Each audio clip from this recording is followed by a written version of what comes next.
అందరికీ నమస్తే, welcome to DSC point. So friends, 8వ తరగతి తెలుగులో నుంచి శతక సౌరభం అనే పాఠం నుంచి కవి పరిచయాలు అలాగే వాళ్ళ యొక్క శతకాలు అనేవి మనం నేర్చుకుందాం. సో నేను మీకు కోడింగ్లో ఎలా నేర్చుకోవాలో నేను మీకు వివరిస్తాను. సో మీరు ఎక్కడైనా రాసుకుంటే మీకు చాలా ఉపయోగపడుతుంది. ఓకే, చూడండి ఫ్రెండ్స్, ఇక్కడ చూడండి, కవి పేరు, కాలము, శతకం పేరు ఇవ్వడం జరిగింది కదా. సో ఇవన్నీ మనం కోడింగ్లో ఎలా చదువుకోవాలో తెలుసుకుందాం. ఫ్రెండ్స్, ముందు నేను కవి పేర్లు చదువుతాను. చదివిన తర్వాత అలాగే కాలము, శతకము ఎలా గుర్తుపెట్టుకోవాలో చెప్తాను. సో మొదటిగా వచ్చేసి గరికపాటి మల్లవదాని 19వ శతాబ్దం విద్యార్థి శతకం. అలాగే మారద వెంకయ్య 17వ శతాబ్దం భాస్కర శతకం రచించాను. పక్కి అప్పల్ నరసయ్య 16వ శతాబ్దం కుమార శతకం. పెరుమాళ్ళు మునప్ప 20వ శతాబ్దం విద్యా శతకం.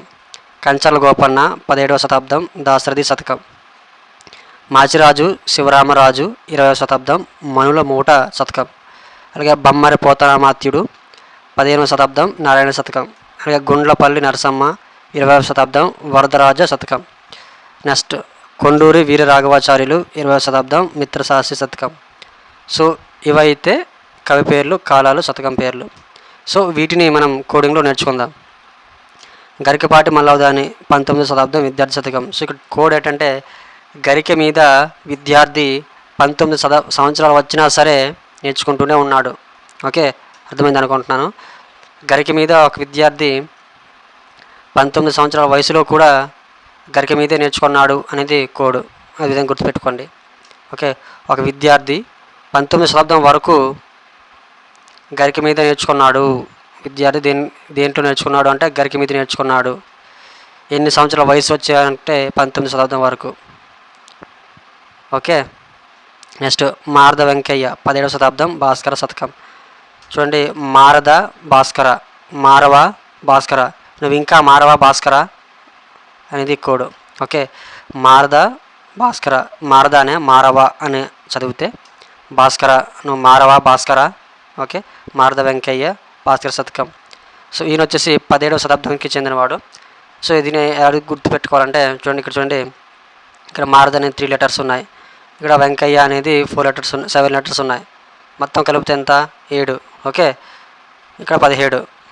చూడండి, 1 2 3 4 5 6 7. ఇక్కడ మారద వెంకయ్య అనే పేర్లు 7 పేర్లు ఉన్నాయి. సో ఈ 7 పేర్లు 17వ శతాబ్దానికి లింక్ చేసుకుంటే ఇక్కడ 7 ఉంది.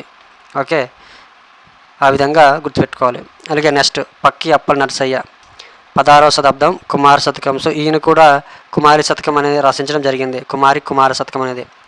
పక్కి అప్పల్ నరసయ్య 16వ శతాబ్దం కుమార శతకం లేదా కుమారి శతకం అని ఉంటుంది. చూడండి, పల్లికిలో పెళ్లి కుమార్తెని అలాగే కుమారుని తీసుకురండి అనేసి అంటాం కదా. సో అట్లాగా కుమారి శతకం ఎవరు రాశారంటే పక్కి అప్పల్ నరసయ్య. పల్లకిలో అంటే పక్కి అప్పల్ నరసయ్య పల్లకిలో. సో ఈయన 16వ శతాబ్దం వారు. చూడండి, అన్ని సింక్లోనే ఉన్నాయి. చూడండి, పక్కి అప్పల్ నరసయ్య, పక్కి 16 అదే పల్లకి, కుమారుడు అలాగే కుమార్తె అని గుర్తుపెట్టుకోవాలి. నెక్స్ట్ పెరుమాళ్ళు మునప్ప అని వచ్చేసి 20వ శతాబ్దం విద్యా శతకం. ఇక్కడ చూడండి, కన్ఫ్యూజ్ అయ్యే అవకాశం ఉంది. గరికపాటి మల్లవదాని విద్యార్థి శతకం, పెరుమాళ్ళు మునప్ప వచ్చేసి విద్యా శతకం. ఇది ఒక్కటే మామూలుగా చదువుకొని గుర్తుంటుంది. ఓకే, పెరుమాళ్ళు మునప్ప విద్యా శతకం 20వ శతాబ్దం. నెక్స్ట్ కంచర్ల గోపన్న 17వ శతాబ్దం దాశరథి శతకం. ఇది అందరికీ తెలిసిన విషయమే, చిన్నప్పటి నుంచి చదువుకుంటూనే ఉంటాం. 17వ శతాబ్దం దాశరథి శతకం. కంచర్ల గోపన్న రామాయణం గురించి రచించడం జరిగింది కదా. మనకి రామాయణంలో మనకి పరిచయం ఉన్న వ్యక్తి కంచర్ల గోపన్న. ఓకే, నెక్స్ట్ మాచిరాజు శివరామరాజు 20వ శతాబ్దం మనుల మూట శతకం. చూడండి, మాచిరాజు శివరామరాజు. ఇక్కడ రాజు ఉన్నాయి. ఈ రాజుల దగ్గర ఏముంటుంది? మనులు ఉంటాయి. మనుల మూటలు అనేవి చాలా ఎక్కువగా ఉంటాయి కనుక ఆ విధంగా లింక్ చేసుకోండి. మాచిరాజు శివరామరాజు. రాజుల దగ్గర ఏముంటాయి? మనుల మూటలు ఉంటాయి. మూటలు అంటే బంగారు, రత్నాలు, వజ్ర వైడూర్యాలు ఉంటాయి కదా. వాళ్ళ దగ్గర ఎన్ని మూటలు ఉన్నాయంటే 20 మూటలు ఉన్నాయని గుర్తుపెట్టుకోండి. ఎన్ని అంటే 20 మూటలు ఉన్నాయి. సో అది కోడ్. నెక్స్ట్ బమ్మరి పోతనామాత్యుడు. మనకు తెలిసింది బమ్మరి పోతన. ఓకే, 15వ శతాబ్దం నారాయణ శతకం. చూడండి, పోతులు 15 ఉన్నాయి. ఓకే, మనకి ఎన్ని పోతులు ఉన్నాయంటే 15 పోతులు ఉన్నాయి. 15 పోతులు ఉంటే అవి నారాయణ నారాయణ అనుకుని మనం తోలుకుంటూ వెళ్ళాలి. ఓకే, అర్థమైంది అనుకుంటాను. మనకి పోతులు ఎన్ని ఉన్నాయంటే 15 పోతులు ఉన్నాయి. అవన్నీ నారాయణ నారాయణ అనుకుంటూ తోలుకుంటూ వెళ్ళాలి అని గుర్తుపెట్టుకోండి. జస్ట్ కేవలం కోడింగ్ కోసం. నెక్స్ట్ గుండ్లపల్లి నరసమ్మ 20వ శతాబ్దం వరదరాజ శతకం. సో దీన్ని ఎలా గుర్తుపెట్టుకోవాలంటే నరసమ్మ వరదలో 20 సార్లు కొట్టుకుపోయింది. ఓకే, ఇంకోసారి నరసమ్మ వరదలో 20 సార్లు కొట్టుకుపోయింది, అది కోడు. ఇది మరి జీవితంలో మర్చిపోలేరు. నెక్స్ట్ కొండూరు వీర రాఘవాచార్యులు. ఇక్కడ చూడండి, కొండూరు వీర రాఘవాచార్యులు. చూడు ఇక్కడ వీర రాఘవ అనే ఇద్దరు ఫ్రెండ్స్ అనమాట, మిత్రులు. ఓకే, వీర రాఘవ మిత్రులు. ఎన్ని సంవత్సరాల నుంచి మిత్రులు అంటే 20 సంవత్సరాల నుంచి మిత్రులు అని గుర్తుపెట్టుకుంటే ఇక్కడ కూడా వచ్చేస్తుంది. సో కొండూరు వీర రాఘవాచార్యులు, వీర రాఘవ 20 సంవత్సరాలు మిత్రులు.